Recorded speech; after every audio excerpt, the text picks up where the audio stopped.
And ITV's Phillip Schofield finally fell on his sword this week in ending his 20-year association with This Morning after a series of scandals sparked chaos behind the scenes. Industry tongues have been wagging with rumours of an irreconcilable split between Schof and his long-term co-host Holly Willoughby, with sources revealing to me that their relationship has been in tatters for some time. With Holly in hiding, it was left up to stand-in hosts Dermot O'Leary and Alison Hammond to pay tribute earlier. But were their hearts really in this? Watch. Morning. Hello and welcome to Mondays This Morning. Now, we can't start today's show without paying tribute to the man who spent the last 2 decades sitting on the This Morning sofa, Phillip Schofield. So, as a show, everyone on and off screen at ITV and This Morning want to say a huge thank you to Phil for what he's done to make the show such a success over the last 21 years. Quite simply, we all know he's one of the best live television broadcasters this country has ever had. And we and all the team wish him all the best for the future. Yeah.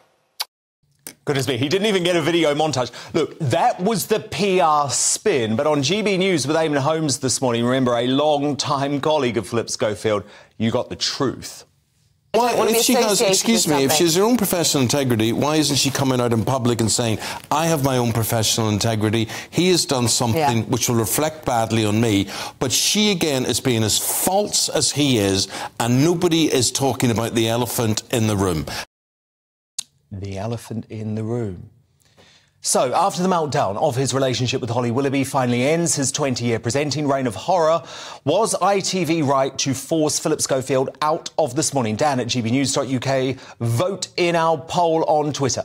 But to tackle this now, Deputy UKIP leader Rebecca Jane, the journalist and commentator Petronella Wyatt, and the entrepreneur and star of The Apprentice, Amy Ansell. So, Rebecca Jane, you had your own run-in with Phillip. You were on that sofa many times. What was your issue with him?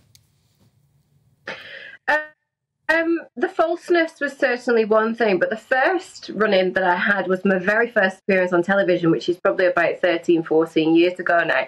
And it scared me off for about a year, just because I was a normal business person. I had a business. They invited me onto the show to promote that. And as soon as the cameras went up, Phillip slayed me. I was in private investigation at the time, and he just tore into me to the point where I came off air and I said, has he got something to hide? Because he seemed to have such a vendetta against me. That's obviously one of my appearances, but the one that was the real problem is quite some time ago now. And then it was almost like, you know, in reality TV world, and certainly in the American reality TV world, they give you people to burn. The people that where you can be mean to them, you can be nasty to them, and because they are expected to take it, because you know you're never going to see them again. And I genuinely believe that's exactly what he had me lined up for. And then because I kept on coming back year after year after year, and he kept on seeing me, he then changed his demeanour towards me. But I knew the entire time it was completely utterly fake. Amy Ansell, why do you keep defending this man? I mean, you're a powerful, strong woman, Amy, but he seems to have such a problem with powerful, strong women. Whether it's Rebecca Jane, whether it's Kim Woodburn, whether it's Fern Britton, whether it's Amanda Holden. Why are you sticking up for this guy?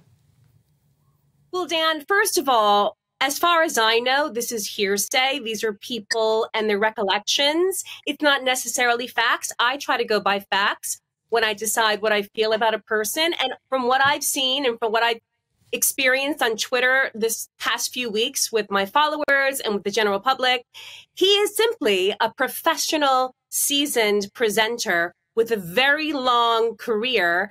And professionally, I've heard nothing negative about him. If people have something negative to say about perhaps his backstage persona, that's okay too, because you know what? Like in an office setting, you'd have good days, you'd have bad days. And ultimately, when he goes on camera, he is a consummate professional. I have never seen him go wrong on camera. And that's what's ultimately important. He needs to be a professional presenter on live television, and he's done just that for over 20 years. Petronella Wyatt, why has no one come out to defend him today? Why did he only get 3 stills and a 30-second tribute after 20 years on the sofa? Well, it wasn't much of a tribute. There have been warmer tributes to dictators, but I've known a lot of broadcasters, and Phillip Schofield is exceptional in that I've never heard a good thing about him, only bad things about the way he treats people. And I do think that's important if you're a broadcaster and you're the face or part of the face of a show like This Morning. And I honestly don't think his conduct has been professional, because there are a lot of things that he was concealing from his bosses and the public. Rebecca Jane, a lot of folk are saying, actually, Holly Willoughby is sort of getting away with this. She's aided and abetted him for years. I think that's a bit unfair, Rebecca, and I'll tell you why. Because without Holly Willoughby, Phillip Schofield would still be at ITV. It was only her decision to actually go to the bosses and say, enough, I'm not working with this bloke, that finally forced them to get rid.